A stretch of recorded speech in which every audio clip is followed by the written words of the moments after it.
Phone గాలి కింద పడుతుంది.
సార్ చిన్న sir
Sir,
Ajay.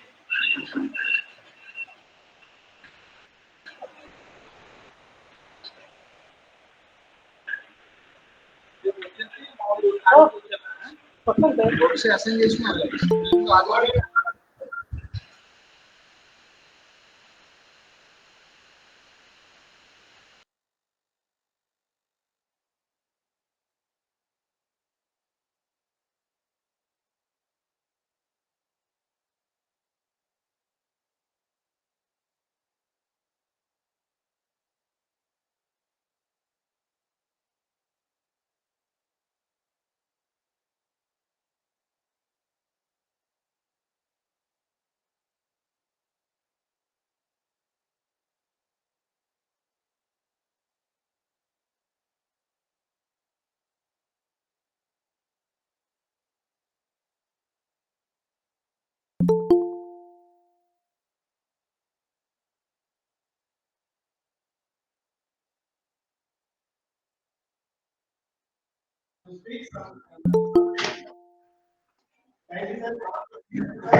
So this is Dr. M. Chinnaro, Principal of Lingaya Institute of Management and Technology, Madalavargudem. Good morning, and all. A warm welcome to all the participants for this webinar on an overview of Bharat and Environment on the occasion of World Environment Day 2022. Lingaya's Institute of Management and Technology has taken initiative to organize this webinar on National Digital Library India platform in view of World Environment Day 2022. Dr. M. Gopikiran will be delivering this webinar and we all welcome him to start the webinar. Thank you, one and all. Thank you, sir.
Thank you, sir. I don't mind. All of you, a warm welcome. Let me introduce myself. This is Gopi Kiran. Hope all of you are fine and doing good. Yeah. Before prior to proceeding to the presentation, this person would like to thank the hierarchy of this institute for having been selecting this person to deliver this particular webinar, and a special thanks to what you call Professor Mr. K. Jagdish Garu for allotting this task to this person. And moreover, this person would also like to thank the NDLI platform for creating this wonderful opportunity to interact with the great people, to speak about great things, to speak about great people, to speak about great values, right? So this is a very wonderful platform, and all of you are requested to please utilize this opportunity and get enrolled into this NDLI club.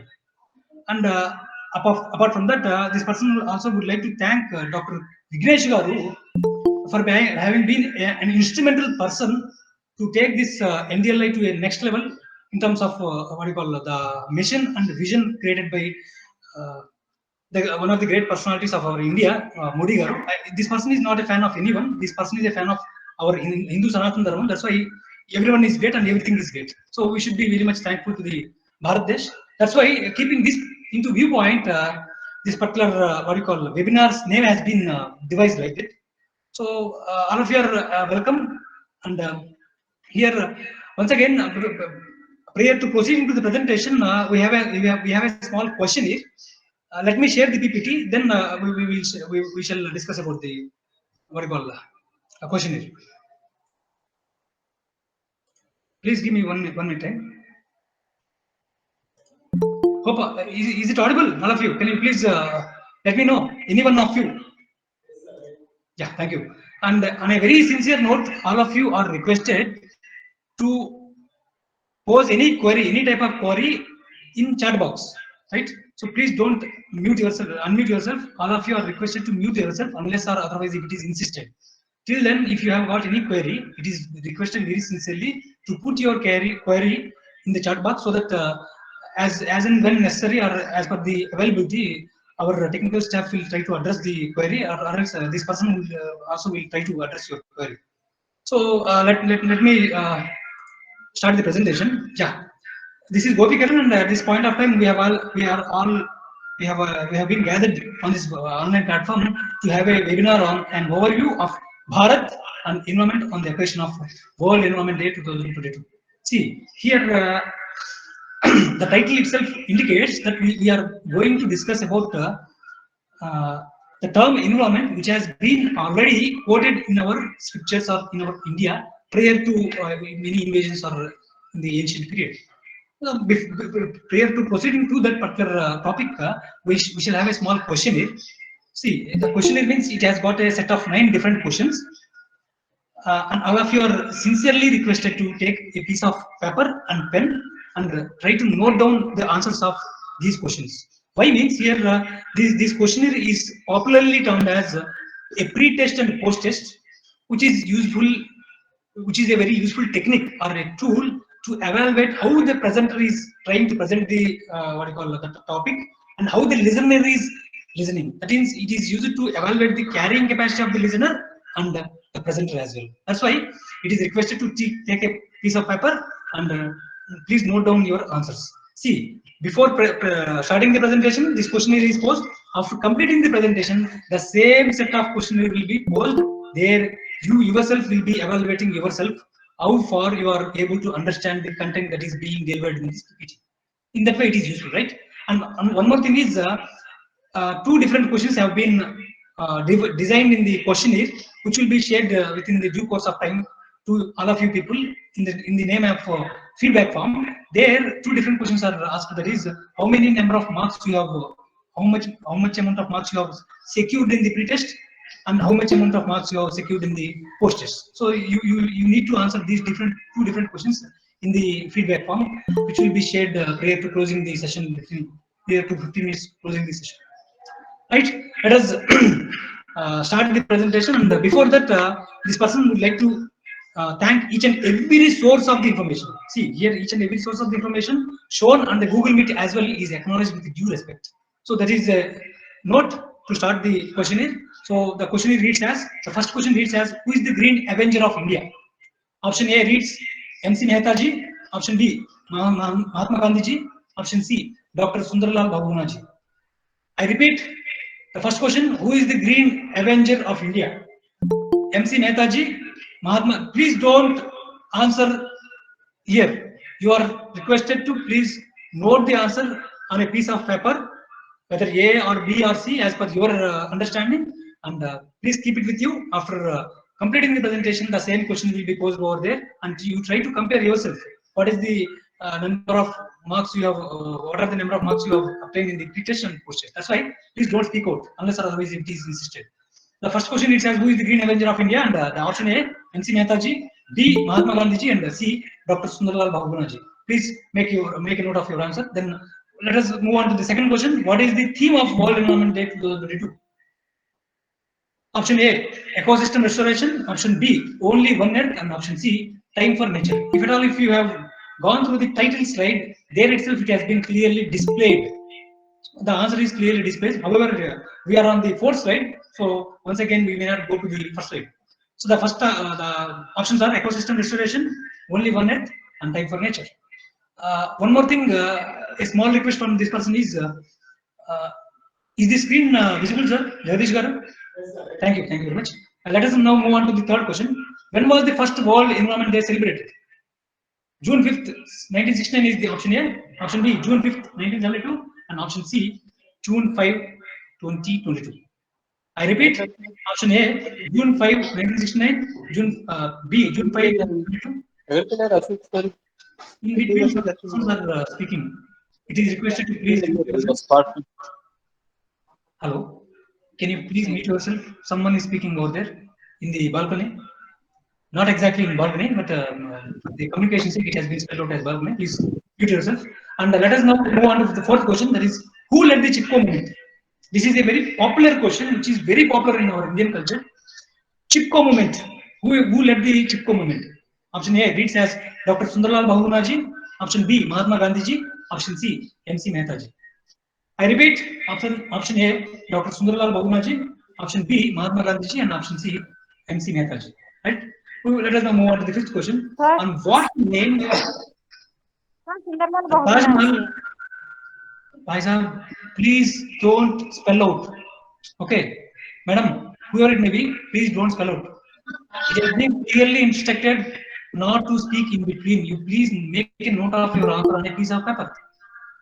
We are not asking you a question. Okay, thank you. Yeah. Let us now move on to the fifth question. On what name the Taj Mahal case was led in the court and won by MC Mehtaji? On what name, I repeat, on what name the Taj Mahal case was led in the court and won by Mr. MC Mehtaji? Please don't answer. Option A, the Taj Mahal. Option B, public interest litigation. Option C, no idea. I repeat, option A, Taj Mahal. The Taj Mahal, of course, the Taj Mahal, the Taj Mahal. Option B, public interest litigation. Option C, no idea. So here, please make a note. Each and every question carry 1 mark. So here are a different set of 9 different questions, 9 marks. And on a very special thanking note, this person would like to thank Guruji, Dr. M. Rao sir, who has instrumentalized this particular technique into this bodies and into this mind. So on a very thankful note, this person would like to thank Dr. M. Rao sir. Sir, one of the sir has unmuted himself and he is speaking something. Can you please mute yourself, sir? Very sincerely, it is being requested. Please mute yourself. Time and again, it is being repeated. Hello. Let us now move on to the sixth question. When was the Narmada Bachao Andolan taking place? So here, this is also one of the popular topic which came to limelight in India. When was the Narmada Bachao Andolan taking place? Option A reads as 1980, option B reads as 1985, and option C reads as 1995. Sir. Can you please mute yourself, sir?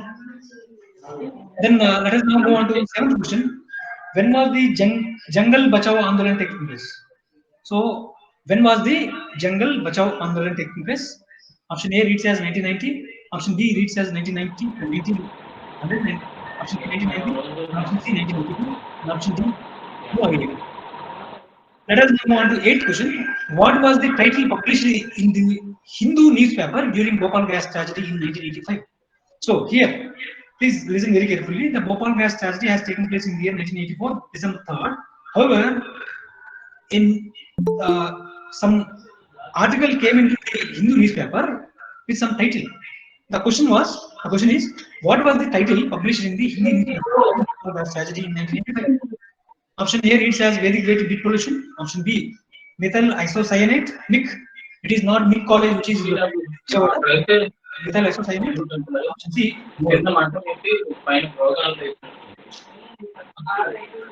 someone is speaking. Hello, can you please mute yourself, sir? Do you understand?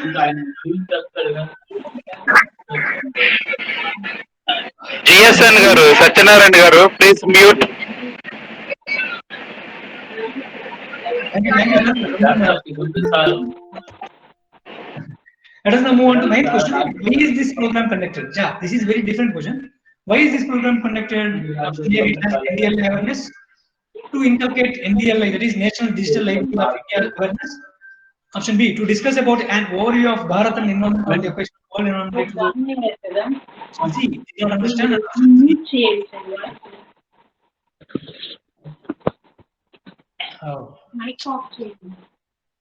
please mute yourself, ma'am. Thank you. Yeah. So this is a different set of different questions, popularly termed as questionnaire, a pre-test and post-test. We will close this pre-test and post-test over here. This is questionnaire over here, and before proceeding to the real essence of the presentation, a questionnaire will be posted in the form of a Google form 15 minutes prior to closing this session, based on which you will be awarded with reward points, and the same will be displayed in your NDLI user account. See, the last line NDLI user account means those who have enrolled in the National Digital Library of India club created by India's Institute of Management Technology, those people, these reward points will be displayed in that particular account. Apart from those, and apart from that, the people who have come from different locations, that is, apart from this college, they also need to answer this questionnaire by logging into the Google form, which is a password protected Google form. There, after completing the questionnaire, within no time you will be displayed with the number of points which have been awarded, which have been secured by you people. Hope you got the point. After answering this question, within no time you will be displayed with the number of marks you have obtained in the questionnaire. So this is a password protected Google form. So it is requested to please go through the slides. In between the different number of slides, the password is displayed, and this person will also spell out the password. It is just to make the listeners aware of what is being happening in the presentation slides. That's why the Google form, which will be shared 15 minutes prior to closing the session, is a password protected form, and the password will be displayed in the coming slides. Let us now move on to the real point of this day's presentation. So here we are supposed to discuss about an overview of Bharat and Environment on the occasion of World Environment Day 2022. Before discussing this particular essence, we need to understand when this World Environment Day has came into limelight. When did this exist? What is the backdrop? What is the backdrop for the existence of World Environment Day 2022 or whatever it may be, World Environment Day?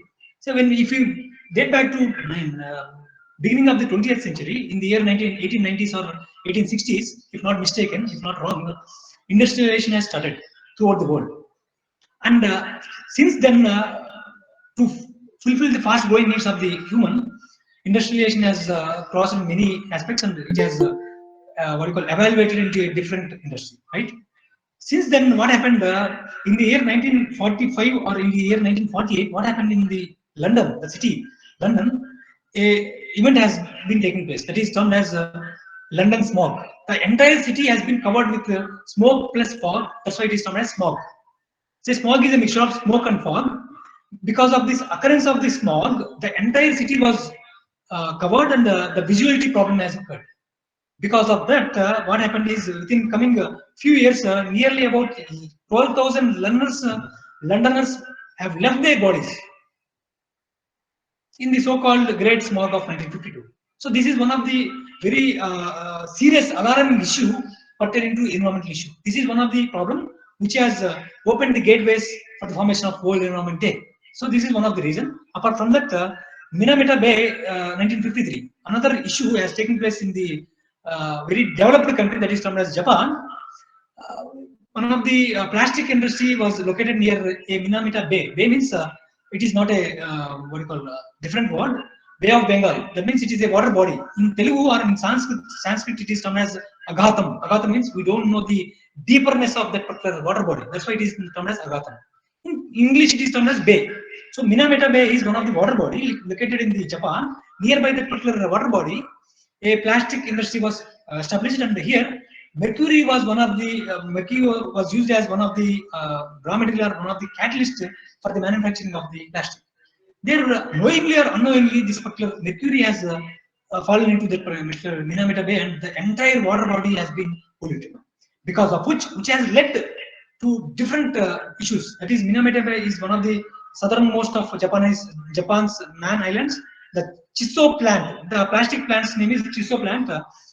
Produced acetaldehyde using mercury as a catalyst, and waste from the company plant contaminated the river leading into the bay. So here several people have been affected, and till now many people, generations to generation people are affected by this particular Minamata issue. So this is also one of the issue which has opened the gateway for the formation of World Environment Day. And another issue is termed as Exxon Valdez oil spill of the coast of Alaska. See here, this particular incident has happened in the year 1989. However, we want to highlight the seriousness of this particular topic. That's why it has been shown here, right? And another issue is the Dust Bowl. The Dust Bowl. Beginning in the year 1930, dust overtook the Great Plains of the United States in a partially human-caused disaster that lasted a decade. Dust Bowl. So this is also another issue which was instrumental in the formation of World Environment Day. And another incident is Love Canal disaster.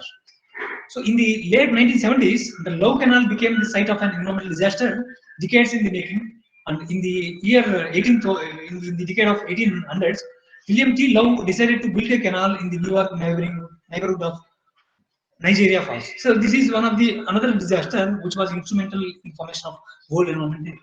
So these are some features which has led for the formation of World Environment Day in the year 1972. So the World Environment Day, let us now move on to the present day topic. World Environment Day, that is World Environment Day 2022 is biggest international day for the environment, and it is led by the United Nations Environmental Program, that is UNEP, and held annually since 1972. So here the World Environment Day 2022 is hosted by Sweden, and the theme is Only One Earth. So if we date back to 1972, the same theme was utilized in the year 1972 as World Environment Day 1972 theme, and the what do you call it? Only One Earth is the campaign slogan with the focus on living sustainably in harmony with nature. So what do you mean by sustainability or sustainability? So sustainability means it is a way of living in such a way that we should utilize the natural resources. The present generation should utilize the natural resources. At the same time, some natural resources should be left for the future coming generations. So this is the exact meaning of sustainability or sustainability. So this particular word has been already quoted in our literature way back many thousand years of our history. However, in the year 1987, for the first time in the Copenhagen what do you call conference, the sustainable development has been quoted.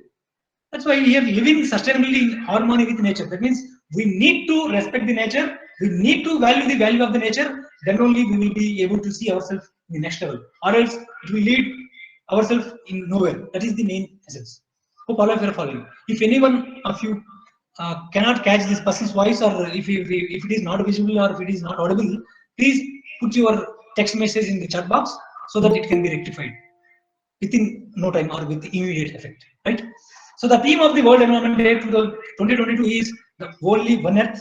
The year 2020 marks the 50 years since the first United Nations conference at Stockholm in the year 1972 that led to the creation of United Nations Environment Program and the designating 5th June as World Environment Day every year. See, here in the year 1972, June 5th was selected as World Environment Day. Since then, it is being made. See, here we need to understand that If a technology comes into the society, within a night or within a single day, it won't come into the existence. Prior to coming into the society, it takes huge amount of time. Likewise, World Environment Day is one of the most unique and special, which did not happen overnight. That's why the essence is it did not happen overnight. Sweden first suggested having such a conference to the United Nations way back in the year 1968. Since then, it has taken 4 years for bringing this particular World Environment Day into the limelight. So the password for the online questionnaire, which will be shared 15 minutes prior to closing this session, is Bharat. Please mind you, capital B H A A R A T. This is the password which is set to enter into the questionnaire. First of all, you need to enter your Gmail ID. Then you need not enter your Gmail password. You need to enter this password. That is password for the online questionnaire. That is Bharat. Then you will be able to answer the different questions which are framed under questionnaire, which will be shared 15 minutes prior to closing this session. So finally, it all came together in the year 1972 after 4 years of the preparations, and then 2 years later, the first ever World Environment Day was celebrated with the slogan "Only One Earth." So World Environment Day timeline. This is the World Environment Day timeline. Please give me one minute time. Yeah. So in the year 1962-68, there was a proposal to bring different countries on a common platform to speak about the environment. So in the 1968, then in the year 1972, first United Nations Environmental Conference has taken place. Then a dream debut by the US, that is the first World Environment Day, is celebrated in Washington, and the China hosts one World Environment Day. Here in the year 2019, China, the country, one of the developed country, one of the mighty country, the China has hosted the World Environment Day, and China raises awareness on the 7 million people who die annually from air pollution with the slogan "Beat Air Pollution." So since then, since the inception of 1972 World Environment Day, several aspects have taken place, and the World Environment Day 2022 theme is "Only One Earth." So we will need to understand the essence of the earth, the 5 basic principal elements of the life. So coming to our World Environment Day around the world. See here around the world, different countries celebrate on different occasions with different titles. Coming to our own country, India, an independent nation declared independent in August is termed as India. If not mistaken, it is available in the literature. The holiday National Energy Conservation Day. The occasion is sustainable methods and energy resource conservation is observed, and the date is December 14th. When it comes to the Japan, Greenery Day, the May 4th is celebrated as Greenery Day, a day dedicated to the nature and celebrating its blessings. Coming to the New Zealand, E-Day, subjected to change. You see, depending on the availability of the dates, so they used to change the dates. Coming to the New Zealand, what started off as a campaign is now an annual day to tackle the problem of electronic waste. That is their occasion. And coming to the mighty country, that is Russia, Day of Protected Areas, a day to appreciate and honor reserves and national parks and the important role they play in preserving and restoring nature and the diversity of the ecosystems. So every year, June 11th is celebrated as Day of Protected Areas. So this is a small gist about the World Environment Day around the world.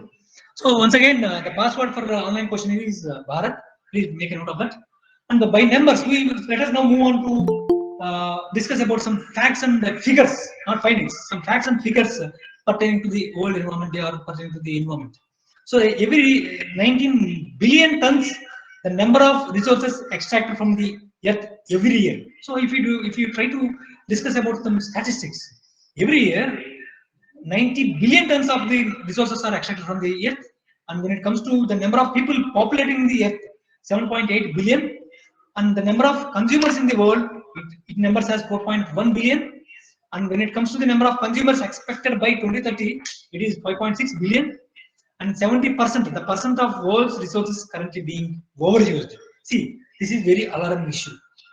What do you mean by overused? That means here 70% of the resources are being overused. That means we are not understanding and we are not able to understand the real essence or the real value or the real meaning of the resource.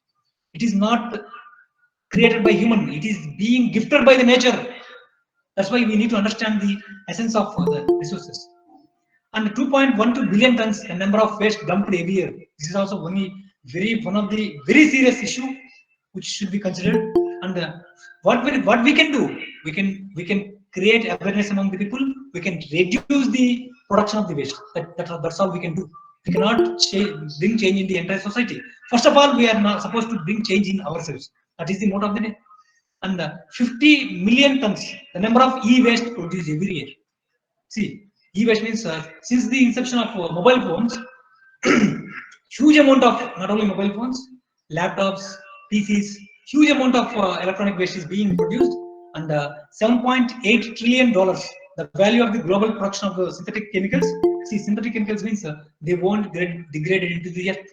For example, say for example, plastic waste, plastic covers, they won't get degraded into the earth. Then what shall we do? So keeping this into viewpoint, one of the great organization, DRDO, most of the people know, the DRDO, they have tried to work on producing plastic, what you call bioplastic, which has got the tendency to get degraded into the soil within 3 or 4 months. That is one of the fine findings, fine achievements achieved by our DRDO or Bharat Desh. And coming to 2050, the year when the world population is expected to be too big to feed. See, this is also very serious and alarming issue which need to be addressed. And coming to 2070, the year when coral reefs are expected to be gone altogether. So one of you, maybe some of the people may know what is coral reef. So this is one of the natural resources which we can find near the oceans or near the sea bodies. There you can see green colored coral reefs which have got this tendency to sequester carbon dioxide which is there in the seas. Let us now move on to what you call the timeline. See, we shall not discuss much in detail about this. The 2010 to 2021 different themes of World Environment Day. The World Environment Day 2021 theme is ecosystem restoration. The World Environment Day 2020, the theme is time for nature. 2019 beat air pollution, which has been already disclosed in the slide 15 or 14. And the World Environment Day 2018 theme is beat plastic pollution. 2017 connecting nature to the people. And 2016 go wild for life. And 2015 7 billion dreams, one planet consumed with care. See, here we need to understand 7 billion dreams means 7 billion population is there existing during 2015, and only one population is serving all these 7 billion people, and we need to consume with care. That is the motto. And 2014 International Year of Small Islands Developing States. And 2013 reads as think, eat and save. See, here we need to understand we are eating fill in the blanks, you can fill with anything. So keeping that into viewpoint, the 2013 World Environment Day theme was devised. Think, eat and save. Before eating something, we are supposed to think a lot, then eat and then save. Then 2012, that is the green economy. So what do you mean by green economy? The economy is not green. See, that is not the main essence. We need to think in a cyclic approach, not only in environment, in terms of economy also. That is the main essence of green economy. And then 2011, forests, nature at your service, of course, not surface, service. And 2010, many species, one planet, one future. That is another very important thing. So these are some of the themes of World Environment Day.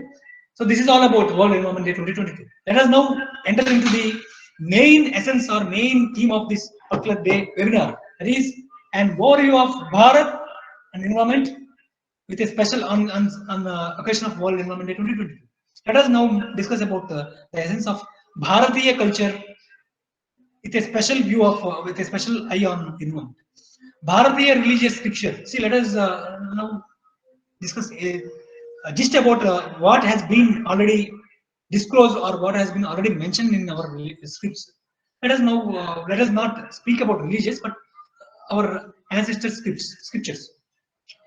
Bharatiya Sanatana Dharma, it is termed as Bharatiya Sanatana Dharma. It is not a religion. It is basically a way of living life truly. See, living life truly is main understanding of the Bharatiya Sanatana Dharma, and the Sanatana Dharma is eco-friendly. The concept of environment is not new for the Sanatana Dharma. See, here we need to understand that World Environment Day, it came into limelight in the year 1972. But if we get back to our ancestors' period, the word environment is not new. Here, our ancestors are our rishis. Rishi means it is beyond the human intellectual. So they used to, rishis are monks. They used to live within the vicinity of the nature. They respect the nature. They love the nature. That's why they live within the nature. Because of which the nature has also loved the monks and rishis. But when it comes to humans, here with our intellectual mindset, we have completely changed the environment of the environment. Did you get the point? We have completely changed the environment of the environment, and which has led to the present day situation. So let us not discuss much about that. Our ancestors lived with the nature harmoniously, and great sages used to spend all their lives among deep forests to get inner knowledge. They observed the nature, read in truth, and claw be it the cloud bursting, the ravaged wild beast, bloody fight, earthquake, and the dark, stormy night. It is through these direct experiences they treated invisible nature friendly. See here, since they lived within the vicinity of the nature, since they valued the nature, they understood the real essence of the nature. That's why they have loved the nature. They have affected they have not affected the nature. They have developed affection towards the nature, and they have not disturbed the nature and natural activities. That's why the nature was very fine and wonderful during that time. Then what happened within the passage of the time? Several aspects have been taking place, and the current situation has prevailed. That is a different issue. And in the Indian religious scripture is full of practical guidance for preservation of environment. This is to be highlighted very nicely. That is, in our Indian ancestors or scriptures, it has been clearly guided, a practical guidance of how to treat environment is already given there. One of the basic features of Indian scriptures that it never differentiated human from non-human objects. That means here we need to understand that there is a thin line difference between living thing and non-living thing. As such, in our Indian scriptures, there is no difference between living and non-living. Everything and every, what do you will, each and everything and each and everyone is made of the Almighty. So there is no difference between a living thing and non-living thing. So say for example, if we see a river body, there is no difference between the river body and human. If we see a tree, there is no difference between a tree and human body. Why? If we see a snake, there is no difference between human and snake. As such, there is a difference. So what is this? It is a very contradictory statement. There is no difference. As such, there is a difference. There is no difference in terms of the innerness there in the body of human body, snake, or whatever it be. But there is a difference in terms of physical appearance. Did you get the point? Here, you need to understand the real essence that there is no difference in terms of the real innerness, whether it is in a snake, buffalo G, snake G, or human, whatever it may be. So each and everything is made of the common element, Atma Chaitanya in terms of Sanskrit language. So we need to understand. So Indian scriptures, that is never, it has never differentiated human from non-human objects and emphasized to see the image of maker in every atom of the earth. That is the main essence. Sarva Bhuta Stam. That means here that I cannot spell out clearly, but the essence of this particular Sanskrit slokam, which has been taken from Bhagavad Gita, 6th chapter, 29th slokam, here it has clearly mentioned that each and everything is made of the Maker Almighty. Each and every atom of this particular earth or universe, it is made of Almighty. So here there is no difference. That is the main essence, right?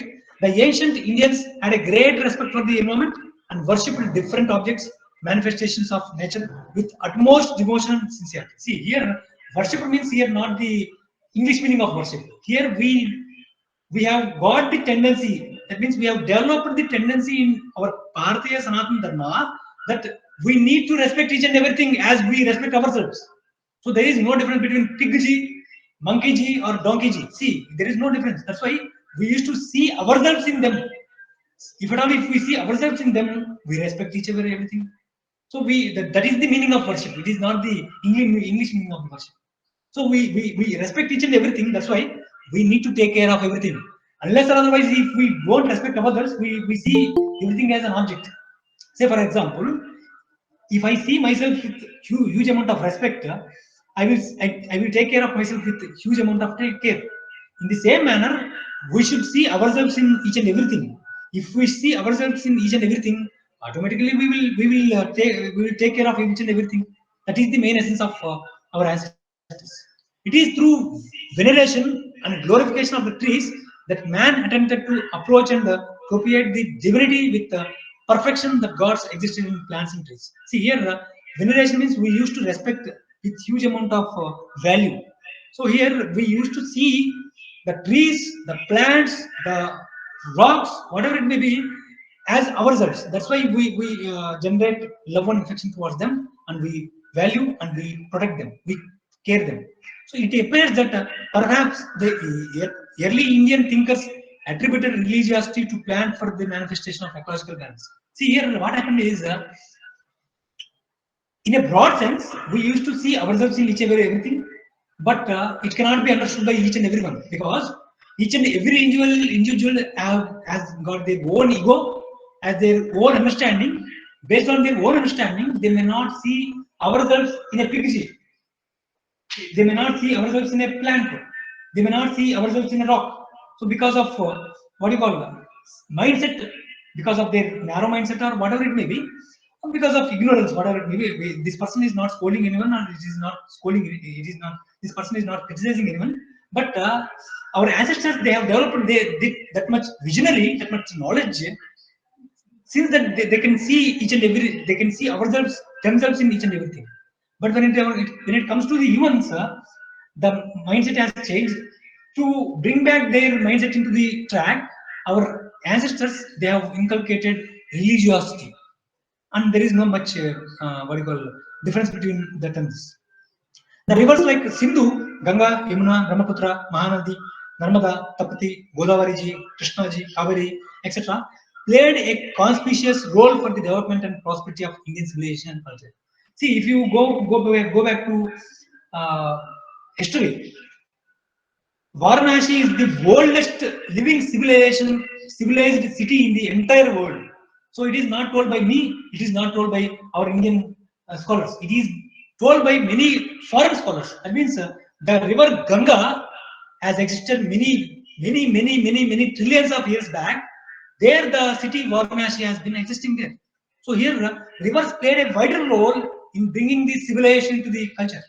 So river means we see it as a water, but it is a living water body which has become a solid platform for the existence of the human culture. So here the rivers, they have played a vital role, especially in terms of Bharatiya Sanatana Dharma. So that's why we used to call them as Gangamma, Krishnamma, Kaverimma, Godavarimma. Why should we call them as mother, our own mother? See here, we respect the Ganga river flowing water body as our own mother. Citing our own mother, we are polluting our rivers. That is what we are nowadays we are doing.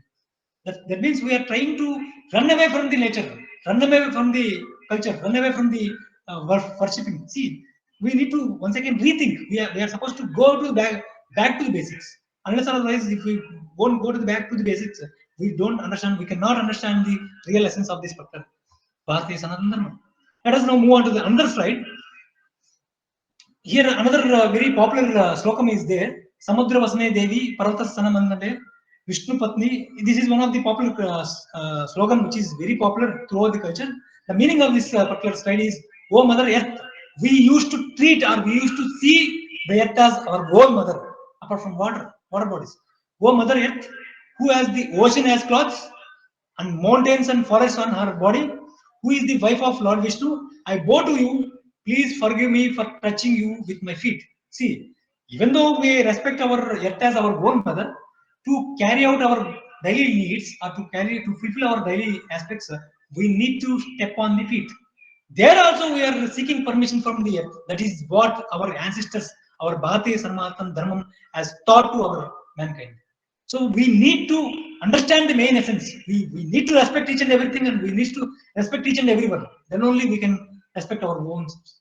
So the earth is compared with cow, and the production of cow is the symbolic production of whole earth. See, this is not a new word which is spelled out by the present day politicians. See, if we date back to 1940s or something, when the great personality, one of the great personality I have ever produced by this Indian soil, Indira Gandhi ji, she has won the elections by quoting cow production as one of the manifestation into their election manifestation. Most of the people they don't know. Most of the present generation, or the most of the faculty who are working in different colleges, they don't know. Indira Gandhi ji, she has quoted cow production as one of the agenda into their manifestation. What happened? Nothing has happened. See, we need to understand earth is treated as our own mother, and if we try to mingle this aspects with the yogic aspects. A true yogi observes me means the Almighty in all beings and also sees every being in me. That means God is there in all the things. Everything is there in God. Did you get the point here? Almighty is there in all the things, and everything is there in Almighty. That means there is no difference. If there is no difference, why we are quarreling among ourselves? Why we are polluting ourselves? So indeed, the self-realized person seems me the same Supreme Lord everywhere. That means here a real yogic perception sees each and everything in everywhere and themselves. That is the main essence. So if we get back to our own scriptures in Rigveda 7.4 or 49.2, is that there is a prayer. The waters in the sky, that means what do you call, water enters into the earth in the form of clouds. That's why the waters in the sky, the waters of the rivers, and the water in the well, whose source is the ocean. May all these sacred waters protect me. So here we are praying water as one of the key resource which should protect us. Why should water protect us?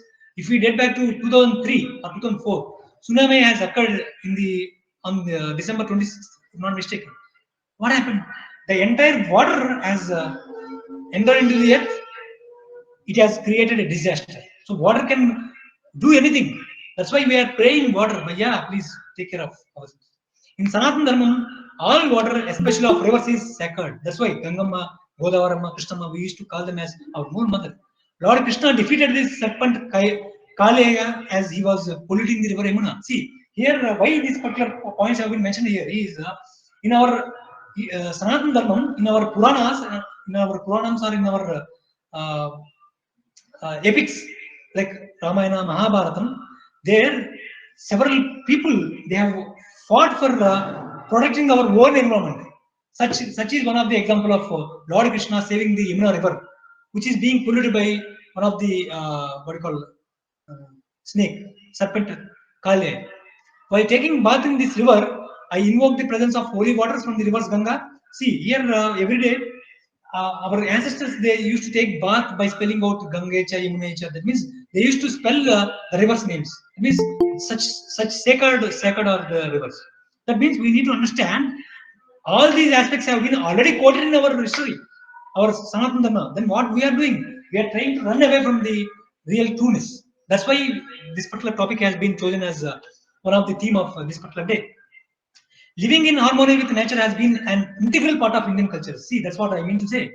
This is not a separate part. This is an integral part that we used to live within the carrying capacity of the nature, that is within the harmony of the nature. This has been abundantly reflected in a variety of traditional practices, religious beliefs, rituals, and in the daily lives of the Indian people from time immemorial. So the Sanatana Dharma has always been an environmentally sensitive philosophy. So this is the only philosophy, in fact, to say, not being an Indian, but if you go through different literatures, Sanatana Dharma is one of the only aspect where environment is taken as very seriously. The rishis, the monks of the past have always had a great respect for nature. As we are growing more materialistic, see here, the present generation has become more commercial. It has become more materialistic. We are losing this connection. The Hindu knowledge teaches man to live in harmony with nature. Bhumi Suktam. See, one of the Indian scripture that is termed as Bhumi Suktam or hymn describes the beauty of Mother Earth and imparts lessons regarding the attitude a person must cultivate towards the environment. See here, everything is there on tapas, everything is there in the Puranams, everything is there in the scriptures. Then what else we need to do? We need to understand the real essence of these things which have been already quoted. We have to make these things into practice. Unless or otherwise, if we won't practice anything, won't nothing will happen. Merely understanding the meaning, merely knowing the thing won't serve the purpose. We are supposed to make the thing into practice. Unless or otherwise practice, it won't come into existence. Sanatana Dharma teaches to preserve and protect the environment, not to pollute. See here, it has been clearly mentioned. We need to protect the environment, not at the cost of polluting it. Right? We need to develop our own selves. We need to take our India as a developed country, but not at the cost of nation's pride and not at the cost of environmental pollution. That has to be taken with a serious note. The Shantipat is also connected to the Hindu with nature. This is one of the another Indian scriptures. This seek to analyze the knowledge of environment in Hinduism. See here, knowledge of environment is already there in the Sanatana Dharma. The thing is that we need to understand and we need to practice it. The Sanatana Dharma is rightly called a dharma rather than a set of fundamental doctrines. It has a strong tradition of toleration. See, we need to understand it has a strong tradition of toleration. If we people living since from different number of years, if we don't have tolerance, how could it be? That's why Sanatana Dharma is a strong tradition of toleration and it embraces diverse thoughts and practices. Because of which here in India, till now, number of practices are there in our India. You can nowhere see in the different parts of the world. This is the only country where different types of practices can be practiced without fear. That is what we need to understand. It is already known to each and everyone. The Sanatana means eternal, which is not fixed and stagnant and conservative. But today, this dynamic nature of Hinduism has become a threat. So many dignified belief and the practice of Sanatana Dharma lost its way, and in view of that, many ignorance practices cemented its production in the Hindu affair. See here, in between what happened in the ancestral period, everything is known. Today, nothing is known. In between, what happened? In between, several changes have been taking place because of which the present situation has prevailed. That's what we need to understand. The followers of the Sanatana Dharma have forgotten the emphasis that is laid on the nature and the environment in the Sanatana Dharma and started following many rites and rituals on name of dharma, which causes much harm to our own environments. See, here there is a practice that we respect our own rivers. It is clearly mentioned in the Shiva Mahapuranam that we are not supposed to take bath in rivers. We are supposed to go to the river. Prior to going to the river, we are supposed to take bath in our own rooms or in our own homes. Go to the river, take 3 dips and come back. Here it has been clearly mentioned not to take bath in the rivers. And what we are doing completely against that. For suppose if we see any place, no parking, we used to go there, we used to park. No littering, we will litter there. No trespass, we will pass there. That's what. We are trying to act exactly opposite. There is a need to think. Once again, we need to go back to the basics. In Sanskrit, the equivalent word for environment is Paryavarana. Paryavarana Parirakshana. The government, central government or state government, they are using these words. Of course, we need to respect them with a due respect. Sanatana Dharma has always been an environmental sensitive philosophy. It is already mentioned. No religion perhaps lays as much emphasis on environmental ethics as Sanatana Dharma. And the Mahabharatam, the Ramayana, Vedas, Upanishads, Bhagavad Gita, Purana, and Smriti contain the earliest messages for preservation of environment and ecological balance. See, this is a statement. What is the proof or what is the evidence for this? As already mentioned, if you go to Mahabharatam, Krishna, the Lord Krishna has taken several measures to safeguard the environment. If you date back to Ramayana, several measures have been taking place in the Ramayana to safeguard the environment. If you go to Vedams and Puranams, Lord Shiva, he has taken utmost step to save our earth from poison, which has come from what do you call Samudra Madram. It is one of the things which has been taking place in the Bhagavad Purana. So there are hell number of examples which are available in the Puranams and the Vedams and Upanishads. Time is one of the factors which regulates us. That's why n number of examples are not quoted here. Nature or earth has never been considered a hostile element to be conquered or dominated. See, here we need to understand. Earth or the nature, it has been not seen as an object. If we see any object as an object, we used to think to conquer it. For suppose if we see any beautiful girl, immediately what happens? We should marry her or we should conquer her. But here, nature is not an object. Environment is not an object. We cannot conquer. We should live within the vicinity or within the carrying capacity of the nature, so that our nature or our environment should be left safe for the future coming generation also. That is the main essence of the Indian scriptures.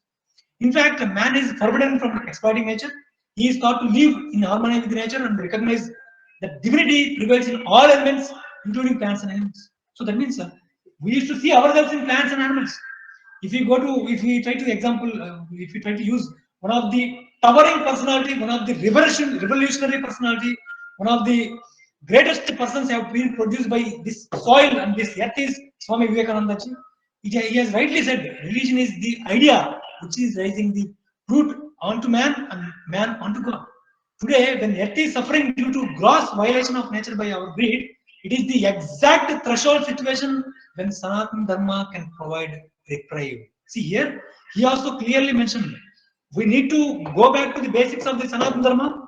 We need to understand the essence of the nature. We need to value the value of the nature. Then only we can stand up to the mark of the. So Swami Vivekananda ji, he has quoted this. From the Vedic up to classical, the intimate relationship between nature and man is being reflected and highlighted in the page of the Sanskrit literature, as already mentioned in the previous slides. Throughout the long history of the India, Hindus have shared a fascination with and respect for nature and animals. So this is what we need to understand. Password for the online question is once again, Bharat, please make a note of this. Let us now move on to another slide.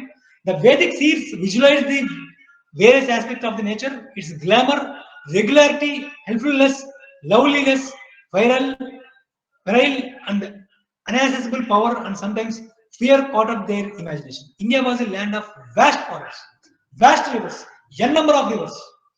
Those forests not only administered to the daily needs of the people, giving them shelter from heat of the sun and the ravaged through storms. The people lived in one vast embrace of the nature as one family. See, here the ancestral people, they used to see the environment as their own family. If we see the environment as our own family, we won't think of harming our own family. That is the main essence of our Sanatana Dharma. There was an attitude of identification, not conflict, a search of the one, not of the many. It has a strong tradition of non-violence or ahimsa. See, our ancestors in our yogasanas or yogic culture, the yogic, this is not a yogam or yogic culture.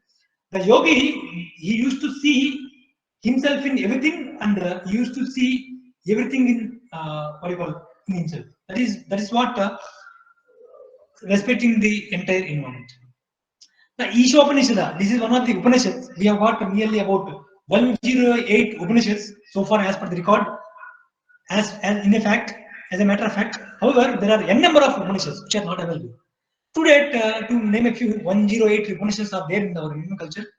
Say, for example, Mandukya Upanishad, Isha Upanishad, there are n number of examples. The Isha Upanishad says in its first mantra that God is present in each and every part of this creation. Isha Vasamidam Sarvam Yatkinchidagachidam Jagat. That means Ishvara is there in each and everything. In the ancient spiritual traditions, man was looked upon as a part of nature.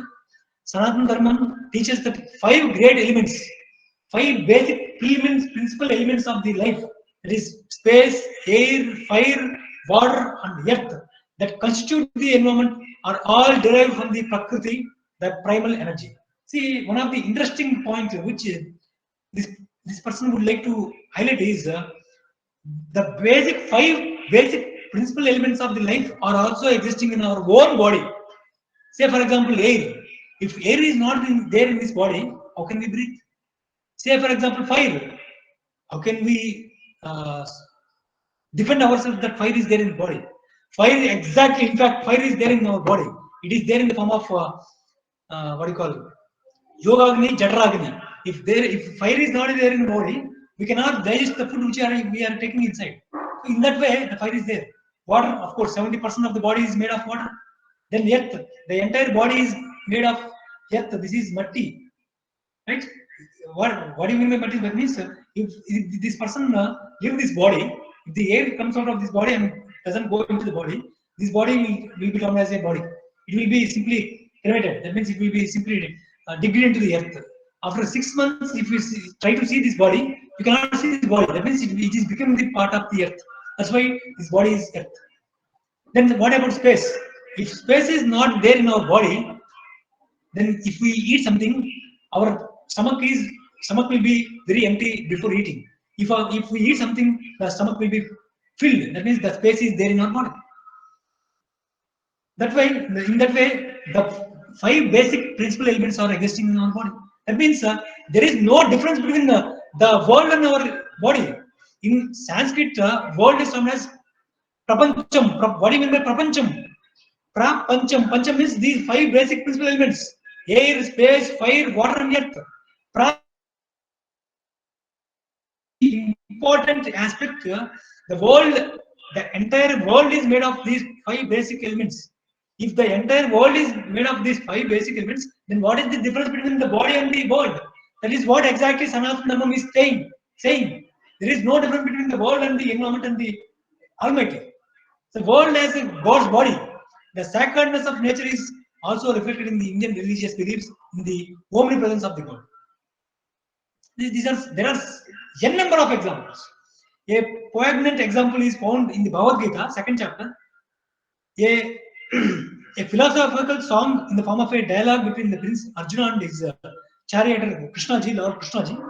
The dialogue takes place during a great war involving Arjuna's relatives. See here, there was a war which has happened during Mahabharata period. Just before starting the Mahabharata, Bhagavad Gita came into existence. Even though Bhagavad Gita existed, why this war has taken place? That is one of the questioned by several ignorant people or several what do you call literate people or several intellectual people. So the very example, the very answer is already given. Each and every day, if we see our own selves as an example, our day starts with a war. I will do this, I will not do this. I will do this, I will not do this. There is a war in each and every day, each and every second, in each and every one. So the same picture is depicted in the Mahabharata during that time itself. That means there is a war between good and bad, which happens in each and every person's life and each and every second. So what should we do? We need to travel in the righteous path, and we need to achieve righteousness, and we need to achieve our own self. That is the main essence of this. So there is a misperception which has led by several intellectual people about Mahabharata and Bhagavad Gita. There is a different issue. If we go into the deeper into the details of that particular aspect, it will take another 2 hours. So let us not go into that details. We will restrict ourselves. Once again, in continuation of the previous slides, for Sanatana Dharma, nature and the environment are not outside us. In fact, it is there inside our body. That's what exactly explained in our previous slides. Hindu knowledge teaches man to live in harmony with nature and recognize the divinity prevails in all elements, including plants and animals, which has been already quoted. Our culture and religious texts like Vedas, Ramayana, Gita, Bhagavad Gita, Puranas, they have preached for preservation of environment and ecological balance. See here, even though this point has been already quoted in the previous slides, another term has come here: ecological balance. So we are supposed to live within the carrying capacity of the environment, so that ecological balance should be maintained. If ecological balance is not maintained, what happens? Or suppose if we take our own body as one of the example. In our body, Vata, Pitta, Kapha, these are the three aspects which prevail in our body. If there is imbalance between the Vata, Pitta, Kapha, it will lead to disease.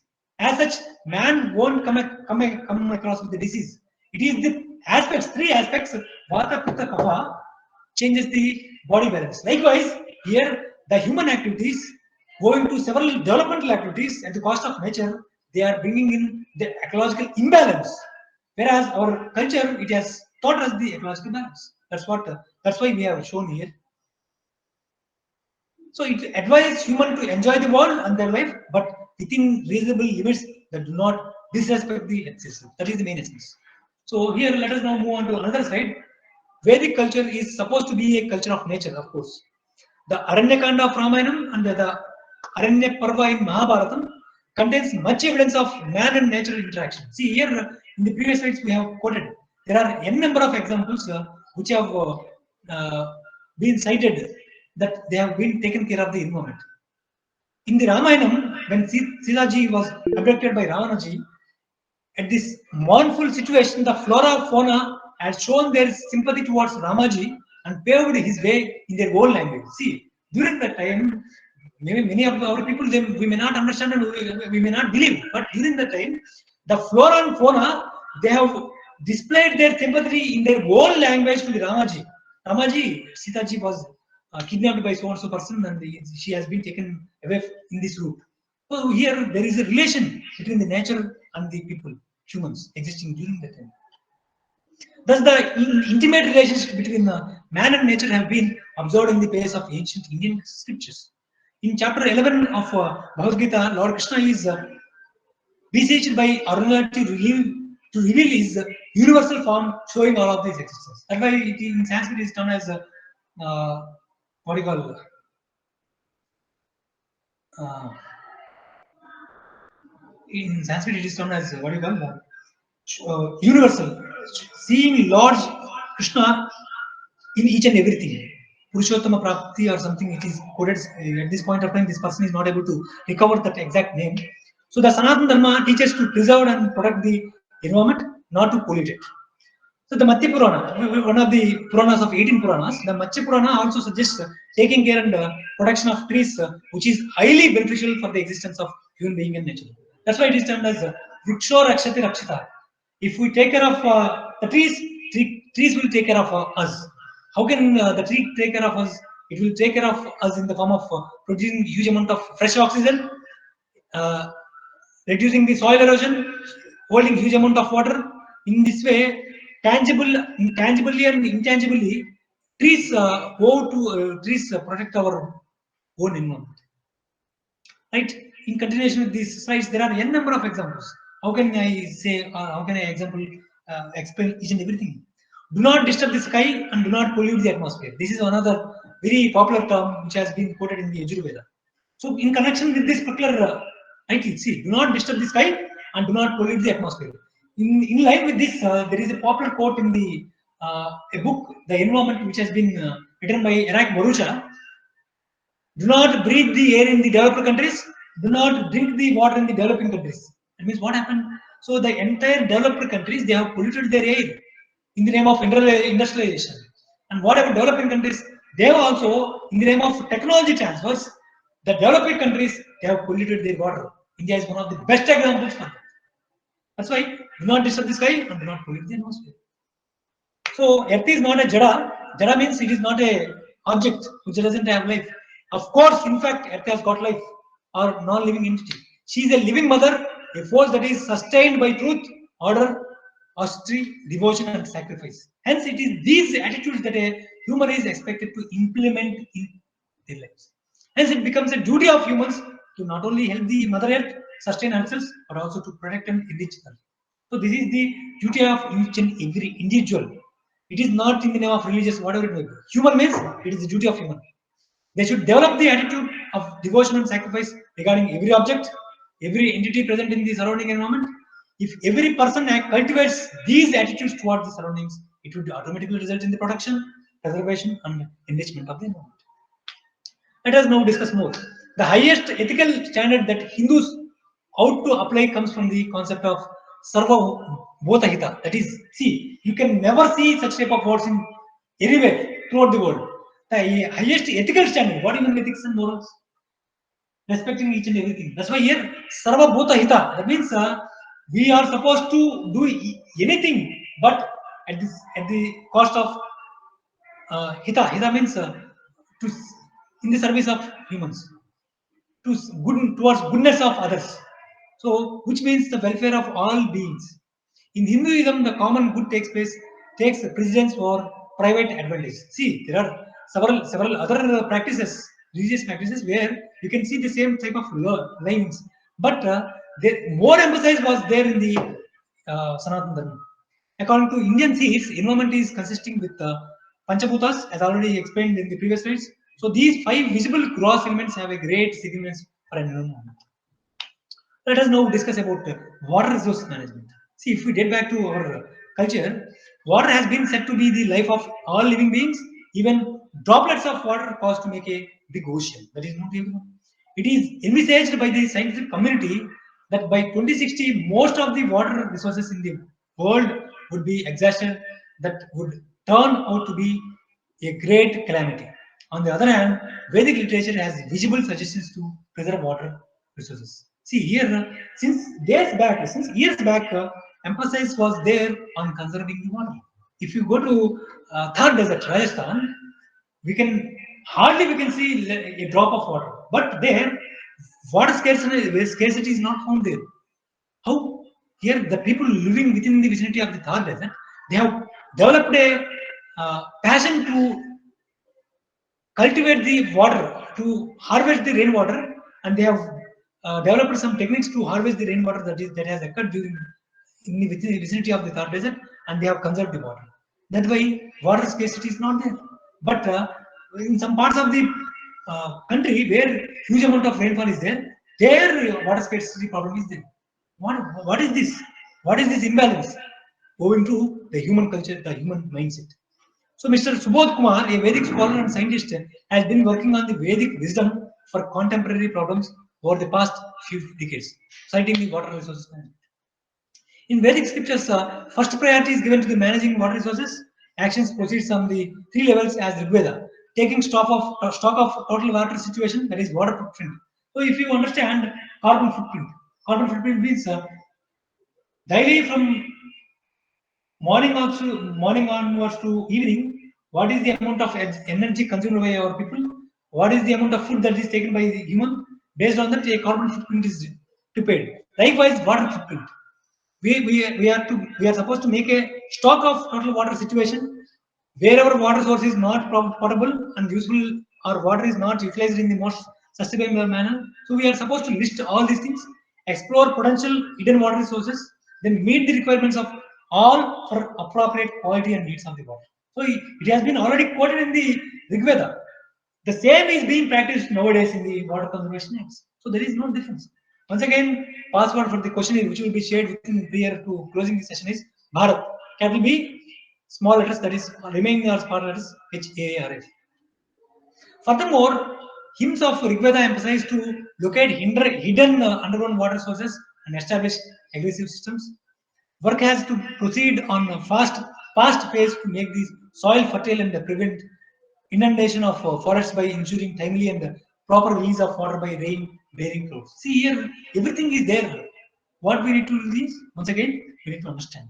Charaka Samhita. See, if we date back to 916 BC, in Charaka Samhita, alerts one on the possible water contamination issues, following are the symptoms of contaminated water. See, how can we name a water as contaminated water? It has been already described thousands of years back. It is excessively abnormal in smell, color, then it has a system of water is termed as contaminated. It has excessive stickiness, it is absorbed with manifestation of unpleasantness. So everything is there. If we consume such type of water, it will lead to everything. Then the term negative ions in the environment. See, the term itself, please don't mind. Negative ions means is not negative part of the negative ions. There is some positiveness in the negative also. That is what we need to see. That is what the essence of the human mankind. So the negative ions in the environment. Negative ions carry oxygen atoms that are good for environment and human health. So good amount of research showed the positive benefits of the negative ions. Dr. Jacob, professor of physiology at Harvard University, calls them as vitamins of the air. Why? They carry oxygen atoms. Negative ions increase the oxygen supply to the brain to keep the entire neurological system active. That is artificial. Points to the negative ions. See, this is also there in the natural surroundings in the vicinity of the mountains, near confluence of and waterfalls promote mental beings. They go to they go to areas. They go to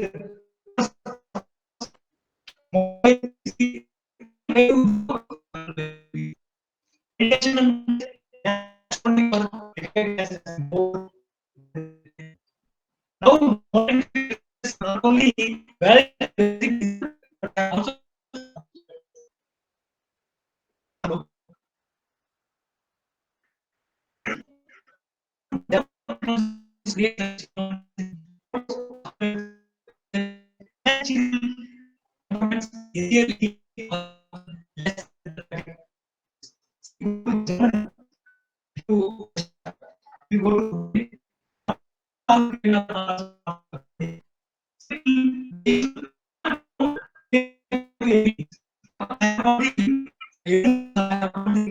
references for that. As a matter of fact of time, they are not shown here. That means it is being practiced in several parts of the country, several parts of the world. Then if we go to the environmental crisis, here there are n number of examples which have been quoted as environmental crisis in the literature. The Englishman put into our mind that what is indigenous and India is inferior to Europe, whether it be the religion, science, and education and social structure. We are still living under this fake impression. See, one of the best examples is, if you, most of the people may know, Thomas Macaulay, the Lord Thomas Macaulay. He, under his name, our present education system is being practiced. He has visited our India in the beginning of the 19th century, along with another prominent person, William Adams. These two people were deputed by the British government, British East India government, or simply to say British government, to take a survey of the education system that is prevailing in India. They have carried the survey. The Thomas Macaulay, he has quoted a word: "I have traveled through the length of India. I have never seen a beggar. I have never seen poverty. I have never seen doors locked with locks. However, such rich culture is there in this country. However, to break the backbone of this country, we are supposed to inculcate our culture, our education system, and make the Indian people ashamed of their own culture. They should make themselves as inferior to their culture. Then only we can break the backbone of this country." I am not shouting. You can see the difference. If you go to the British Parliament library, you can see these words which have been quoted there. You can even see these words in Google also. So here, the Englishman, the British government, they have made our people inferior towards us. Fake impression, false history. So there is a need to once again go back to basics. We need to understand the essence. We need to bring the change in the culture. We don't bother taking our religious knowledge seriously. That's what's happening here. In reality, the attitude of dealing with the environment is created by the religion one belongs to. See, for example, I will quote one example. David Frawley, one of the very prominent person, his name is Mr. David Frawley, doctor. In fact, he's a doctorate. Dr. David Frawley, you can Google. After completing this meeting, you can Google his name. Dr. David Frawley is one of the Englishman who is from America or England, I don't know exactly. He has changed his mindset when he traveled, when he visited India. Then he has changed his name as Vamadeva Sastri. See, in his book, The Gods and Sages of India, he has clearly mentioned Sanskrit is the only language where no comments can be raised, no negative aspects can be raised. Such rich is this culture. Likewise, he has written the quotes. So the foreigners, they have understood the essence of this country. This Sanatana Dharma. What we are doing, we are trying to run away. We are running behind the false status. We are losing our own identity. See, nowadays our generation is thinking that I have got some misery, I have got some problems. See, if we get back to our own culture, our more Independence Act, many people they have simply given their lives. They are married. In spite of being married, they have simply given their lives to our country. What about them? Why we are feeling ourselves as misery people? We should understand the real essence. We should understand the real meaning of our culture. Then only we will feel ourselves as, oh, we are mighty. We are not misery people. We should not come out of. We should not come behind these aspects. We should understand. That's all. Don't mind. In the year 1967, the historian Lynn White Jr. wrote an article in Science on the historical roots of the ecological crisis. Mr. White asserted that the exploitative view that has generated much of the environmental crisis, particularly in Europe and North America, is a result of teachings of late medieval Latin dash, which conceived of humankind as the superior to the rest of God's creation and everything else as created for human use and enjoyment. See, here the Western culture, they used to see the woman as an object. They don't have soul. They don't have right to hold a bank account. It is not told by me. You can go through the literature. The Germanic people in the year 1908, they have got a revolutionary idea that women, we are also humans. We have also got a soul. We can also hold a bank account. We can act as a what do you call it? Witness in the court. Since then, World International Women's Day has come into existence. But coming to our own culture, Indian culture, Sanatana Dharma culture, we used to see women as God, Ma, Amma. See, our culture has taught, if at all if a man takes birth, if at all if he is supposed to be called as a great man, he used to see, if he used to do great things, then only he will be tagged as a great man. But coming to women, but taking birth itself is a great achievement. There is no need of doing great things. That is what our culture has given utmost importance to women. But what we are doing, we are running once again beyond fortunes. So don't mind. I am not. This person is not going away from the topic. This person is staying well within the topic, but with a different aspects, right? So there are several aspects which need to be addressed. But keeping the time into factor, the present literature look at the nature through objective perspective. That's what I mean to say. The present literature look at the nature through objective perspective, whereas the religious scripture never separated it from the subject or Parama Brahman. That means Parama Brahman. That means here, as already explained, we don't see the nature as an object. We see the nature as our own selves. That is what the main essence. We have a bulk of reasons about not to plant a tree, but have only one unavoidable and sufficient reason to plant a tree. That is, we cannot live without them. That is what essence. It has been already taught in literature.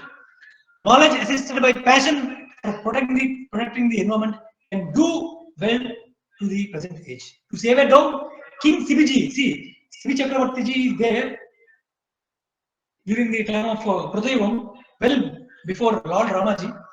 That's why Lord Rama's ancestor quoted his own body to save a dove. See, this is not a story. This is not merely a story. This is an epic which has been already taking place way back thousand of years back. This is not a simple cocktail. This is not a cocktail. Please understand. The kind of passion for all living beings is only way to save the further degradation of nature. See, on his name, Lord King Sibi Chakravarti, you can find a temple which was built in the 4th century nearby Guntur. So these are n number of examples. How can we say? Second, no argument can be facilitated against the fact that every civilization in the world has a code of ethics called religious texts that they live by. That is also not everyone. No civilization survived without their own religious texts. Indian religious scripture is full of practical guidance for preservation of environment, which has been already spoken. A verse from Rigveda says, thousands and hundreds of years, if you want to enjoy the fruits and happiness of the life, then take up systematic planting of the trees. That's why Vriksho Rakshita Rakshita. It has been quoted way back thousand crores of years back. The term pollution did not exist at that time, but they call it poisoning of the environment. That's why we have quoted Lord Shiva as one of the examples. They believe that 5 great elements that constitute the environment are all derived from the Prakriti. However, it becomes Vikruti if the balance is disturbed. Just owing to the mankind activities nowadays. Right? This is all about previous aspects. Let us now discuss very just about famous environmental movements in India. So let us now conclude this session within coming 10 or 15 minutes. This person won't take much of the time. Please pardon this person. Please bear this person or for some more time. Famous environmental movements in India. There are n number of movements which have been taking place. However, to cut short or to narrow down, only 7 movements are quoted here. That is Bishori movement, Chipko movement, Save Silent Valley movement, Jungle Bachao movement, Apiko movement, Narmada Bachao Andolan, the Terry Dam conflict. See here, if you remember, before starting the event, we have posed a question here. So the answers of these questions are already shown on the different number of slides. So it is requested to follow the slides carefully. Coming to the visualment, the environmental movements hold great significance in turning the social and political events in India. So to start with the Vishoni movement, it is not the very recent one. It is very old, a very popular movement regarding environmental issues in the 17th century, that is 18th century. It took place in the state of Rajasthan in the Marwar region called Kejarli. The purpose of this movement was to prevent cutting down of the trees by king's soldiers for building a new palace in the area. So what is the need? What is the need for the building palace at the cost of cutting the trees? It was questioned. It is not questioned by this person. It was questioned by one of the prominent leaders, Amrita Devi ji, belonging to the Bishoni village in the surrounding area. She led the procession towards the forest area and hugged the trees. From where Chipko movement came into line in the 1974. So this was the promise. Others followed her and did the same. Around 363 villages were killed during this movement. The Bishoni faith founded by Guru Maharaj Jambaji in 1485. See here, the Bishoni faith way back in the starting of the 14th century, it was led by Guru Maharaj Jambaji. Amrita Devi ji, she simply followed the path led by Guru Maharaj Jambaji. Then the king later apologized to the villages and stopped the operations, and the legislation was passed to protect area, and it still exists today. Let us now move on to the another movement, Chipko movement. What do you mean by Chipko? In Hindi, Chipko means hug. In Telugu, in English, it is hug, and in Hindi, it is Chipke. So for its dedication to the conservation, restoration and ecology, sound use of India's natural resources. The movement got its name from protesters literally hugging trees to protect them from loggers. So this is the example, pictorial representation that has been taken from this particular source. 1987 Chipko movement, children embracing a tree. The Chipko movement started as a way for rural communities to take back control over the use of forests, inspired by Gandhian methods. The first non-violent demonstration took place, not the first. Of course, there are n number of movements were taking place well before this, but in the Himalayan region, it was the first in the year 1973. Both the trees and the mothers teach that to live and also to be ready to die for the sake of others proves to be the real foundation of the bliss. See, that's what we have example. Sarva Bhuta Hita. That means we need to live for others and we need to live for others. And we need to live and we need to die for others. This was already quoted in the Indian scripture. India's forests have long been among the country's most essential resources. However, under British colonial rule, laws were introduced. Several false laws were introduced. Several useless laws were introduced. In fact, some of the laws were useful. However, if we take percentage, several useless laws were introduced, known as Indian Forest Acts of 1878 and 1927, to allow the government to manage natural resources. These laws gave the state the right to exclusively control the use of certain areas, which had an overwhelmingly negative impact on the communities that had traditionally relied on forests for their survival. See, such type of laws have existed and that brought the imbalance. The Chipko protesters in the northern India state of Uttar Pradesh achieved a major victory in 2018 with a 15-year ban on the green felling in the Himalayan forest enacted by then the great personality, towering personality of India, Prime Minister Indira Gandhi ji. So here, the Chipko movement, it has led a 15-year ban on green felling. So that is the achievement. A similar ban was later also implemented in the state of Uttaranchal and the northern Indian states of Himachal Pradesh. The movement also spread to Karnataka in the south, Rajasthan in the west, Bihar in the east, and the Vindhyas in the central India. The protesters succeeded in halting clear felling also in the Western Ghats and the Vindhyas, as they generated pressure for a more responsible and inclusive natural resources policy in India. Once again, the password for the questionnaire will be shared within before closing the session is Bharat. And another movement is Save Silent Valley movement. This has taken in the state Kerala state in the year 1987. The movement was led by a NGO group called Kerala's Shastra Sahitya Parishad. The primary objective of this movement was to protect the silent valley and the evergreen forest from getting destroyed by a hydroelectric project. That's what we mentioned. Development should be there, but not at the cost of environment. We need to underline with a red line, with bold lines and bold words. An influential role was played by Sugata Kumarji and Jungle Bachao Andolan. So this movement gained movement in the year 1982. In fact, 1980s, in the some Singhum district of Bihar. The people in the region protested against the government decision to replace the sal forest with teak forest. See here, sal forest is Sala Vrikshalu. This is the word which has been quoted in the Kishkindakanda of Ramayana. So Sala Vrikshalu means it is not a simple vriksham.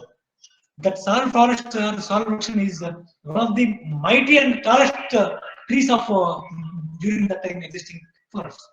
This is not a merely tree. It has got a huge amount of literature. That's why here there was a protest.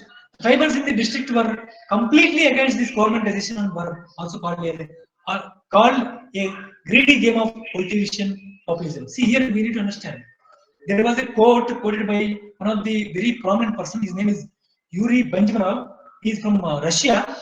He has been acted as a spy, which has been sent by Russian government. He has quoted two words of his before just he being assassinated by the government of Russia. He quoted two words: political prostitutes and intellectual idiots. So they have developed political prostitutes in this country. They have developed intellectual idiots in this country, which made dash. So this person is not criticizing anyone. This person is trying to showcase the words which have been emphasized by Yuri Benjamin. That's why this person have tried to understand the essence of these particular words. So here, that's why in the year 1982 itself, the people in the Bihar, they quoted completely acted against this government decision and were also called a greedy game of political populism. Political populism, greedy populism. That's right. Then comes Apiko movement. Apiko movement is one of the famous environmental movements of India that took place in the year 1983 in the Karnataka, Uttara Kannada and Shimoga districts. The people in this movement were against the commercialism, of course, commercialization of the natural vegetation, destroying the ancient livelihood, and the movement did not have a personality behind it. It had a history named Pandurang Hegde, who launched this movement in full swing. And coming to Narmada Bachao Andhra. It has taken place in the year 1985. This was one of the questions which has been raised in the questionnaire. In the regions of Gujarat, Maharashtra, and Madhya Pradesh, through which the Narmada river flowed, the primary leaders in this movement included environmentalist activities, farmers, advisors, and people like Veda Patkar and Baba Amte. And coming to Tehri Dam conflict. Tehri Dam is one of the tallest earthen dam. In fact, that is a gravity dam built near the Tehri region of Uttarakhand, near the Bhagirathi River. The popular face of the Chipko movement, Sundarlal Bahunaji, Dr. Sundarlal Bahunaji was the leader in this movement as well. The movement failed to gain huge support. The movement, of course, the movement failed to gain huge support from at national and international levels. So these are some of the 7 different movements. Let us now move on to another very interesting topic. That is MC Mehta versus Union of India cases. So one question pertaining to this topic has been already raised in the questionnaire. That's why this particular topic has been shown here. Mohan Chandra Mehtaji versus Union of India case. So in the year 1985 or 84, in fact, Mohan Chandra Mehtaji is one of the advocate. He has filed a petition under the name Public Interest Litigation PIL Act 1984-85. He has filed a petition in the Supreme Court by raising a query against yellowing of the great monument Taj Mahal from white color to yellow color. So the Taj Mahal case, also known as the Taj Trapezium case, TTC, was fought between MC Mehta and the Union of India.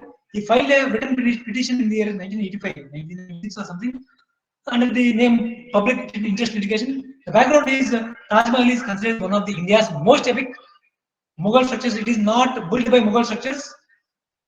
Of course, I will show you the proofs, evidences in the coming slides. This person is not invoking or provoking any quarrel. However, this person will try to showcase evidences why this is not built by Mughals will be shown in the coming slides. See, take this thing as a evidence-based proof. Okay, the Taj Trapezium zone, which is of 10,400 square kilometers, is built to protect it from pollution.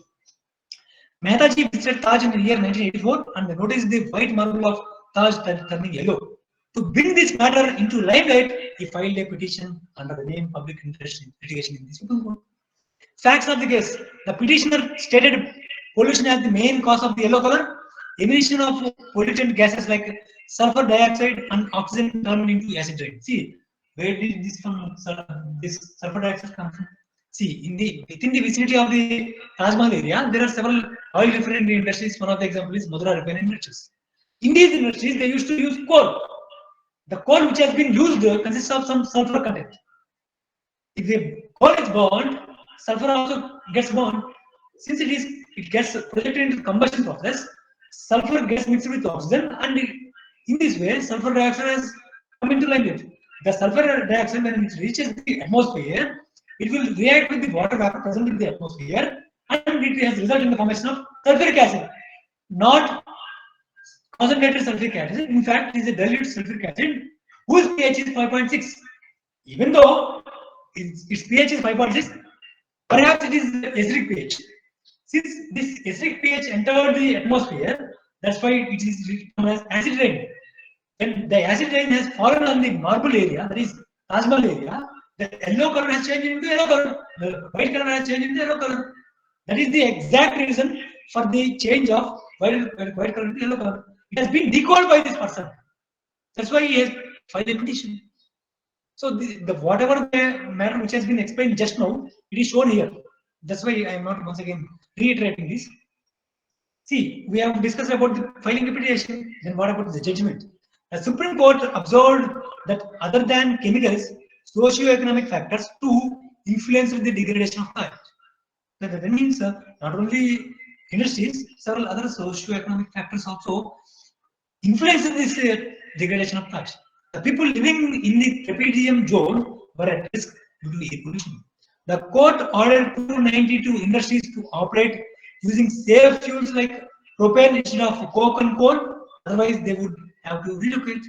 The Gas Authority of India Limited was in charge of applications of gas, and the court also gave few fundamental rights to workers of these industries and demanded payment of their wages during the time taken for relocation.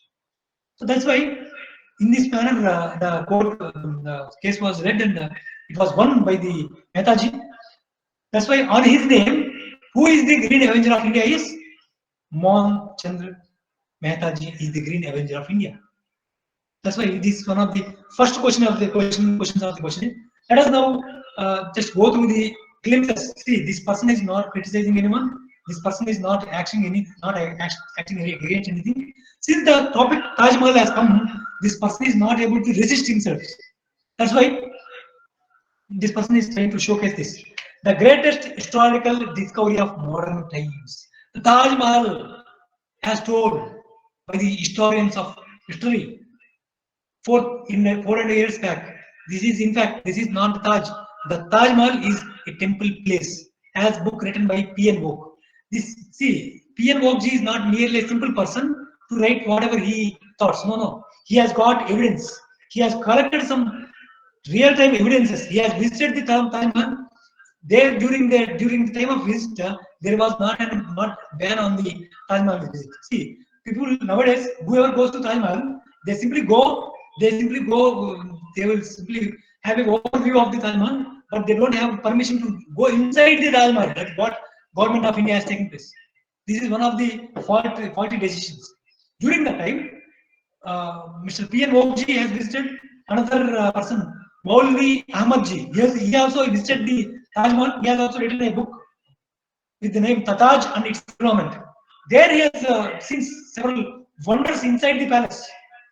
That's why I am not quoting. This is not a Taj Mahal. This is a palace, as quoted by the P.N. Vogue, Maulvi Muhyiddin Ahmad ji. So they have used this. See, it is a pity that the Taj Mahal is believed to have originated as a stone tomb in the 17th century, when it was perhaps built in the 4th century to serve as a palace. See, this is not a simple statement written by someone. No. He has got evidence, a full-fledged evidence in the coming slides. In the book also it is there. Whoever is interested, to go through this book, it is requested to put a text message in the chat box by citing your mail ID. We need this book, these two books. You can text your mail ID in the chat box. Within a few amount of time, these books will be shared with you. Those who are only interested, this is a question, right? So here, this was built by Maharana Singh and Jai Singh. Their ancestors, they have built this palace in the 4th century to safeguard their kingdom from being invaded by some people. So there, seven building palace was there in the Taj Mahal Palace, with a well means what you call water well, which is connecting all these 7 buildings. So you can see these are the facts which are clearly mentioned in this book. In this book, we have produced in photostat a passage from the Shah Jahan's court chronicle, the Basha Nama, which disarmingly admits that the Taj Mahal is a commemorable Hindu palace. So here it is clearly mentioned, it is a palace. It is not built by dash and dash. So you can, another thing